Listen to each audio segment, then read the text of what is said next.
Huu ni wimbo maarufu sana katika tenzi za rohoni, wimbo usemao cha kutumaini sina. Mtunzi wake ni Edward Mott aliyezaliwa katika mwaka wa 1797 tarehe 21 ya mwezi wa kwanza huko nchini London na kufariki mnamo mwaka 1874 mwezi wa 11 tarehe 3.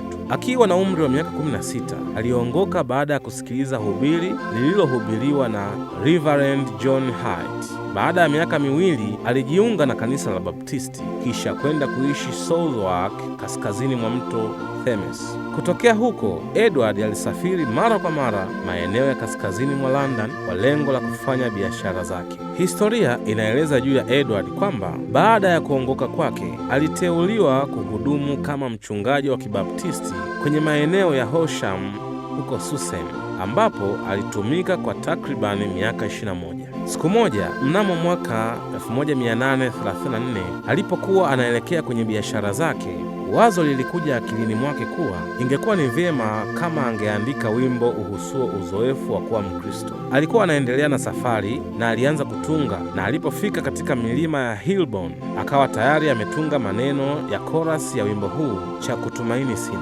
ambayo yalitokana na kisa cha Yesu pale mlimani juu ya watu wawili. Mmoja aliyekuwa mwelevu alijenga nyumba yake juu ya mwamba, na mwingine aliyekuwa mpumbavu aliyejenga nyumba yake juu ya mchanga. Katika siku hiyo hiyo, Mott alimaliza kutunga beti zote 4 za wimbo huu. Jumapili iliyofuata, Mott aliombwa kwenda kumtembelea mke wa rafiki yake aliyekuwa mgonjwa mahututi. Katika huduma za kutembelea rafiki zake, akiwemo mume ambaye mkewe alikuwa mgonjwa, walikuwa na mazoea ya kusoma neno la Mungu kisha kuimba na kuomba kila mara wanapokutana. Katika siku hiyo, Mott akiwa miongoni mwao alijaribu kutafuta kitabu cha nyimbo ili wachague wimbo wa kuimba, lakini kwa bahati mbaya hakukipata. Ndipo alipoamua kuwasilisha wimbo wake wenye beti 4 ili uimbwe kama mbadala wa nyimbo za Kristo. Wote walipokusanyika pale waliupenda sana wimbo huu, na baada ya kuimba walimpongeza sana Mott kwa kutunga wimbo huu mzuri. Ndipo Mott akapata nguvu kubwa ya kuuendeleza wimbo huu kwa sababu alitamani pia kuona ukiwa umechapwa. Hivyo aliutengeneza na kuutuma ili uingizwe kwenye gazeti la kiroho, na mnamo mwaka 1836 au 37 lengo lake lilitimia. Ilipofika mwaka 1863 tuni ya wimbo huu iliboreshwa na mtunzi William Bradbury.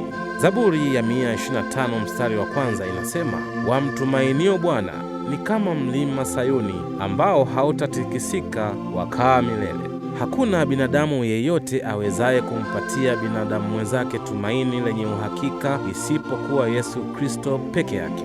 Wengi wamekuwa wakitumaini waganga wakidhani ndiyo mabingwa kwa matatizo yao, lakini wameishia kuanguka vibaya. Wengine wamekuwa wakitumainia utajiri walionao, lakini tumaini lao lilitoweka ghafla baada ya mali zote kuteketea. Wengine wamekuwa wakitumainia elimu zao na maarifa walionayo, lakini wameishia kuwa watu wenye misongo na kuingia kaburini kabla ya wakati wao kutokana na matatizo ya kiharusi. Hivyo wote wanaotegemea uwezo wowote wa hapa ulimwenguni ni dhahiri kwamba hawajasimama imara na kamwe hawawezi kusimama. Siri ya kusimama imara katika jambo lolote ni kumtumaini Mungu peke yake, kwa maana yeye habadiliki wala hayumbishwi na mabadiliko ya aina yeyote ile katika ulimwengu huu. Pia ni yeye tu adumuye milele. Ukimtumaini yeye, una uhakika wa kusimama imara hata kama dhoruba kali zitakusonga.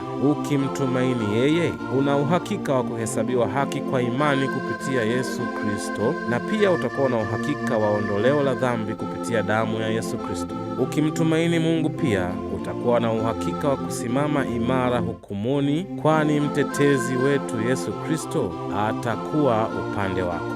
Mungu akubariki. Mtumaini Bwana leo, nawe utasimama imara daima. Asante.